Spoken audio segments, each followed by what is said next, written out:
बताइए इस बार विधानसभा चुनाव 2023 को लेकर क्या वकीलों को क्या एडवोकेट प्रोटेक्शन एक्ट को तैयार है और अगर ज़रूरत पड़ी तो स्ट्राइक।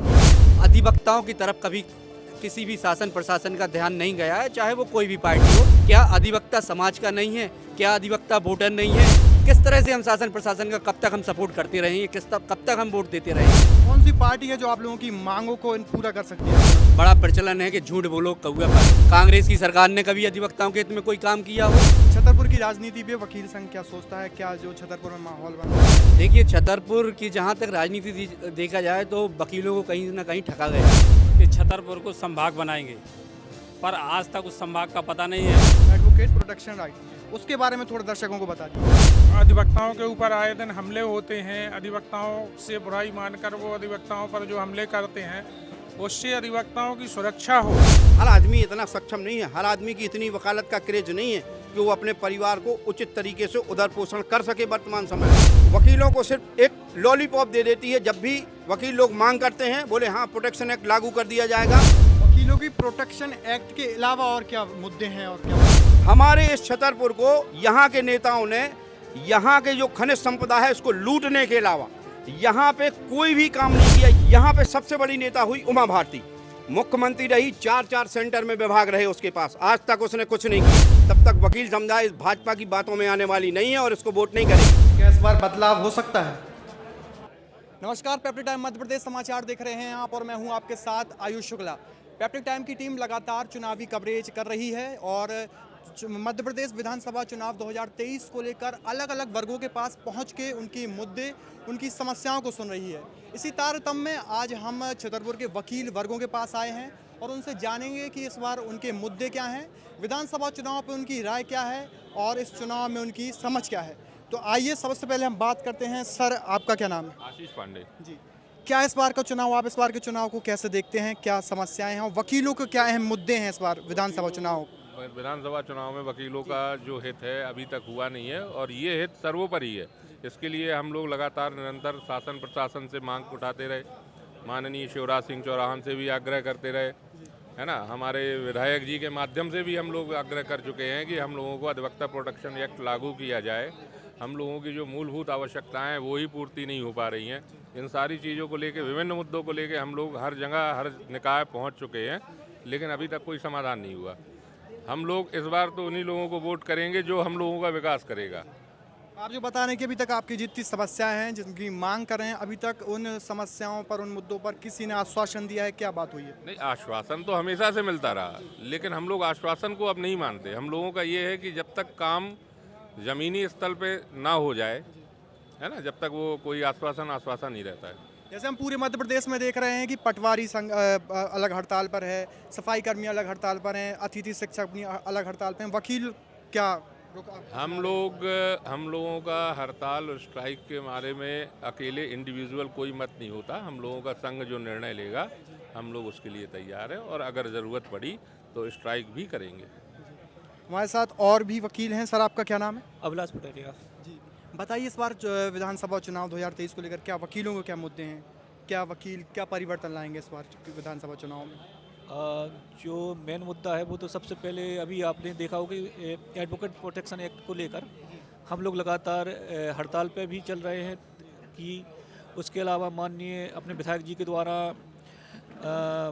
शिवराज सिंह चौहान को, मुख्यमंत्री जी को ज्ञापन भी पहुंचाया है और काफ़ी प्रयास है। और यहाँ पे जो वकीलों को आप भी देख रहे हैं कि बैठने की समस्या नहीं है, मूलभूत सुविधाएं प्रदान नहीं हो पा रही हैं।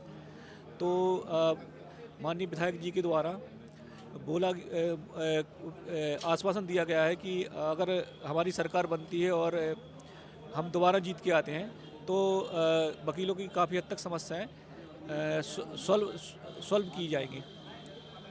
तो ये तमाम वकील अपनी अपनी समस्याएं और मुद्दे समस्याएं बता रहे हैं। हमारे साथ एक और जन है, क्या नाम है? शिव प्रताप सिंह चौहान। क्या मुद्दे हैं इस बार वकीलों के विधानसभा चुनाव 2023 में? देखिए, मध्य प्रदेश शासन जहाँ तक रहा है, शिवराज सिंह का कार्यकाल रहा है, ऐसे समय पे उन्होंने इधर पर अपने लिए यूनिवर्सिटी के लिए कहा, मेडिकल कॉलेज के लिए कहा।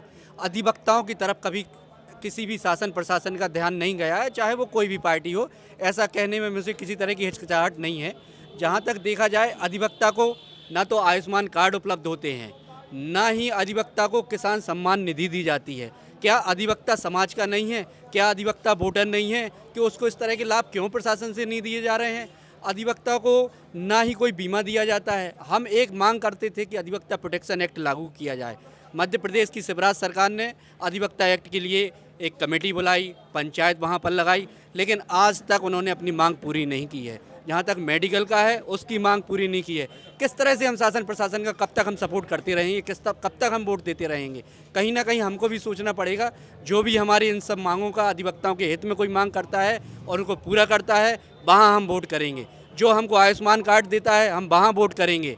जो हमको सम्मान निधि, किसान सम्मान निधि अगर परिवार को मिलती है तो हम वहाँ वोट करेंगे। हम वहाँ वोट नहीं करेंगे जहाँ अधिवक्ताओं की पक्ष में कभी भी शासन विचार नहीं करेगा, हम वहाँ बिल्कुल वोट नहीं करेंगे। कौन सी पार्टी है जो आप लोगों की मांगों को पूरा कर सकती है, आपको लगता है? देखिए, पार्टियों का ऐसा है कि नेताओं का एक बड़ा प्रचलन है कि झूठ बोलो कौआ काटो, है ना।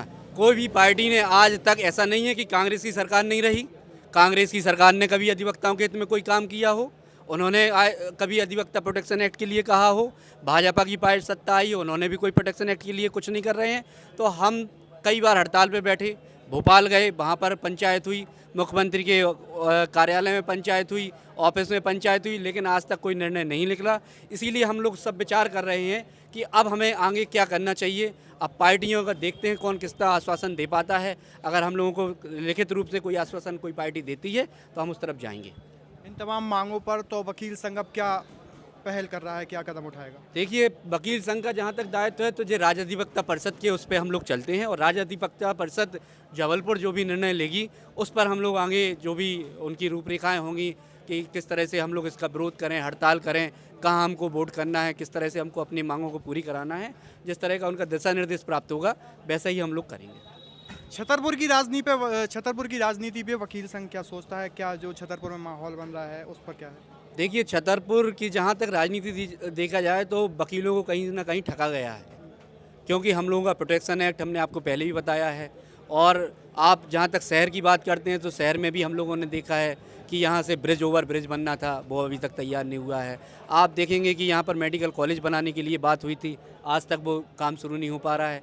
इस तरह से हर जगह से जिले को भी ठगा जा रहा है और वकीलों को भी ठगा जा रहा है, कहीं ना कहीं ठगा तो जा रहा है। तो इस तरह से अगर हमारी कोई मांग पूरी होती है तभी हम लोग इस तरफ शासन प्रशासन की तरफ विचार करेंगे और वोट करेंगे, अन्यथा हम बिल्कुल वोट नहीं कर पाएंगे। हमारे साथ कुछ और वकील भी हैं। सर, आपका क्या नाम है? राजेंद्र शर्मा एडवोकेट। क्या मुद्दे लग रहे हैं इस बार चुनाव विधानसभा के लिए? आज से 5 साल पहले जब विधानसभा चुनाव हुए थे तो उस समय माननीय मुख्यमंत्री शिवराज सिंह चौहान जी ने ये घोषणा की थी कि छतरपुर को संभाग बनाएंगे, पर आज तक उस संभाग का पता नहीं है। छतरपुर में बाईपास रिंग रोड बनाएंगे, आज तक उस रिंग रोड का पता नहीं है। 418 एकड़ ज़मीन गौरैया रोड में आरक्षित हो गई, लेकिन आज तक यूनिवर्सिटी की ईंट नहीं रखी गई। आखिर ये छतरपुर जिला के साथ में उपेक्षणीय व्यवहार क्यों किया जा रहा है? और वर्तमान में 18 साल से हम देख रहे हैं कि 18 साल पहले जैसा छतरपुर था वैसा ही आज है। इस कारण से निश्चित तौर पे जनता के मन में कुछ बदलाव की बहार समझ में आ रही है। तो क्या इस बार बदलाव हो सकता है? जो भी व्यक्ति, नेताओं का काम है आश्वासन देना, बाद में सब भूल जाना। फिर भी अगर वो गारंटी देते हैं कि हम शहर में कुछ बदलाव करेंगे, छतरपुर को संभाग बनाएंगे, वकीलों के हित में काम करेंगे, क्योंकि वो उपेक्षणीय की दृष्टि से देखा जाता है वकीलों के हित में तो कोई काम होता नहीं है। लेकिन वो ऐसे कहते हैं कि हम एडवोकेट प्रोटेक्शन लागू करेंगे, छतरपुर को संभाग बनाएंगे, छतरपुर में कमिश्नर को बैठा लेंगे। जो हमें आश्वासन देगा तो निश्चित तौर पर हम उसका साथ देंगे। सर, क्या नाम है आपका? आलोक द्विवेदी। आपका क्या रुख है विधानसभा चुनाव 2023 को लेकर मध्य प्रदेश की राजनीति में, छतरपुर की राजनीति से? मध्य प्रदेश सरकार द्वारा 2013 से वकीलों को एडवोकेट प्रोटेक्शन एक्ट लागू करने का भरोसा दिलाया जा रहा है। 10 साल हमें देखते देखते हो गया। 10 साल से लगातार आश्वासन मिल रहे हैं, अधिवक्ता पंचायत हो या हमारे। सर, आपको रोकना चाहूँगा, जो आम जनता है वो जैसे आप बात कर रहे हैं, जैसे सब लोग बात कर रहे हैं एडवोकेट प्रोटेक्शन राइट, उसके बारे में थोड़ा दर्शकों को बता दिए क्या होगा।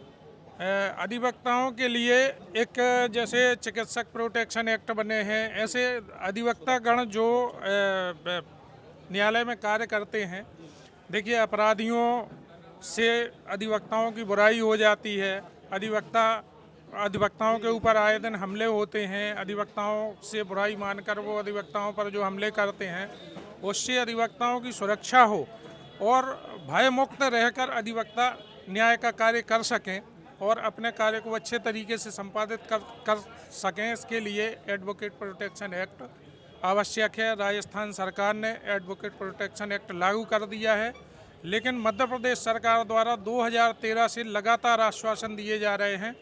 ऐसे में पूरे प्रदेश का अधिवक्ता समुदाय आक्रोशित है और पूरे प्रदेश के अधिवक्ता संघ मांग करते हैं कि चुनाव आचार संहिता लगने के पूर्व मध्य प्रदेश सरकार एडवोकेट प्रोटेक्शन एक्ट की मांग को पूरा करे, अन्यथा संपूर्ण प्रदेश का अधिवक्ता समुदाय इस बार एक अलग राह पर चलने वाला है। तो जैसे है कि वकील बता रहे हैं कि एडवोकेट प्रोटेक्शन राइट पर एक्ट पर बात हो रही है, सर आपका क्या रोक है? देखिए क्या है कि एडवोकेट जो है उसे कहीं ना कहीं शासन की सुविधाओं से वंचित किया गया है। ना तो उसको आयुष्मान कार्ड मिलता है, ना उसको गरीबी रेखा का परमिट मिलता है। उसको एक संभ्रांत व्यक्ति मान के उसको शासन की कोई सुविधा नहीं मिलती है। और वर्तमान में आप देखें सारे एडवोकेट जो प्रैक्टिस करते हैं वो कहीं ना कहीं तरीके से कहीं ना कहीं अछूते रह गए हैं, वो सक्षम नहीं है अपनी रोजी रोटी के लिए। हर आदमी इतना सक्षम नहीं है, हर आदमी की इतनी वकालत का क्रेज नहीं है कि वो अपने परिवार को उचित तरीके से उधर पोषण कर सके वर्तमान समय में। और इस मध्य प्रदेश सरकार ने जब से शिवराज सिंह आए हैं, इन्होंने गली गली एक एक कॉलेज खुलवा दिए हैं और शासन की जो शिक्षा नीति है इतना महंगी एजुकेशन कर दी है कि वहाँ सिर्फ फीस लेते हैं, इसके बाद उनको मार्कशीट मिलती है और उनके लिए कोई रोज़गार नहीं है मध्य प्रदेश में। ये लगातार चला आ रहा है। बेरोजगारी इतनी बुरी तरीके से बढ़ रही है और न्यायालय में यहाँ पक्षकार आता है। अब चूँकि क्या है कि अधिवक्ताओं की जो न्यायालय में प्रक्रिया है पैरवी करने की, वो भी महंगी हो गई है, पक्षकारों के ऊपर बोझ डलता है, लेकिन वकीलों के बारे में कभी भी कोई सरकार नहीं सोच रही है और वकीलों को सिर्फ एक लॉलीपॉप दे देती है। जब भी वकील लोग मांग करते हैं, बोले हाँ प्रोटेक्शन एक्ट लागू कर दिया जाएगा, ये बराबर से आज 18 वर्षों से शिवराज सिंह हम लोगों को चूतिया बना रहा है और हम ऐसी सरकार को किसी भी प्रकार से सपोर्ट नहीं करेंगे। वकीलों की प्रोटेक्शन एक्ट के अलावा और क्या मुद्दे हैं और क्या मांग है? हमारे क्षेत्रीय स्थानीय मुद्दे हैं। हमारे ये भाजपा की सरकार में आज यूनिवर्सिटी के लिए बराबर लगातार आश्वासन दिया गया, यहाँ से टीकमगढ़ चली गई वो, और इसके पहले वहाँ दतिया चली गई। हमारे यहाँ आश्वासन दिया गया कि आपके यहाँ मेडिकल कॉलेज बनाएंगे, उसके लिए ज़मीन का अधिग्रहण हुआ, आज तक वहाँ कुछ भी नहीं हुआ। हमारे यहाँ रिंग रोड के लिए कहा गया, आज तक उसके लिए कुछ नहीं हुआ। हमारे यहाँ कमिश्नर कोर्ट के लिए कहा गया, आज तक वो भी नहीं हुआ। हमारे यहाँ संभाग के लिए कहा गया, आज तक वो भी नहीं हुआ। हमारे इस छतरपुर को यहाँ के नेताओं ने यहाँ के जो खनिज संपदा है उसको लूटने के अलावा यहाँ पे कोई भी काम नहीं किया। यहाँ पे NTPC आई, वो ख़त्म हो गया। यहाँ पे कोई उद्योग धंधे नहीं है कि यहाँ पर जो बेरोजगार है वो यहाँ से सीधा बस में बैठ के दिल्ली जाता है और इसके अलावा कोई काम नहीं है मजदूरी का। यहाँ के लोगों को पलायन के अलावा कोई चीज़ यहाँ के नेताओं ने छोड़ी, सिर्फ आश्वासन देने का काम किया। यहाँ पे सबसे बड़ी नेता हुई उमा भारती, मुख्यमंत्री रही, 4 सेंटर में विभाग रहे उसके पास, आज तक उसने कुछ नहीं किया। इसके बाद वो रामकृष्ण कुसमरिया आया, उसने कुछ नहीं किया। इसके बाद ये बीरेंद्र खटीक आया, ये भी आज मंत्री है। बगल का सांसद हमारे यहाँ प्रहलाद पटेल मंत्री है। हमारा ये BD शर्मा मध्य प्रदेश शासन में भाजपा का प्रदेश अध्यक्ष है, लेकिन इसने कुछ नहीं किया यहाँ के बेरोजगारों को। ये सिर्फ 5 साल में आते हैं चुनाव के लिए, हिंदू मुस्लिम कराते हैं, इसके बाद सत्ता में काबिज हो जाते हैं, बाकी इन्हें कुछ लेना देना नहीं। ये चुनाव आ गया, लॉलीपॉप देना चालू कर दिया इन्होंने, महिलाओं को 1-1 हज़ार रुपये, किसान सम्मान निधि। बस चुनाव खत्म होगा, मध्य प्रदेश शासन के ऊपर बोझ बढ़ेगा और फिर उस टैक्स की वसूली होगी, यहीं की जनता का खून निचोड़ेंगे, इसके अलावा कुछ नहीं करेंगे। और वकील समाज के लिए किसी सरकार ने कुछ नहीं किया। और जब तक मध्य प्रदेश में प्रोटेक्शन एक्ट लागू नहीं होता है, तब तक वकील समुदाय इस भाजपा की बातों में आने वाली नहीं है और इसको वोट नहीं करेगी।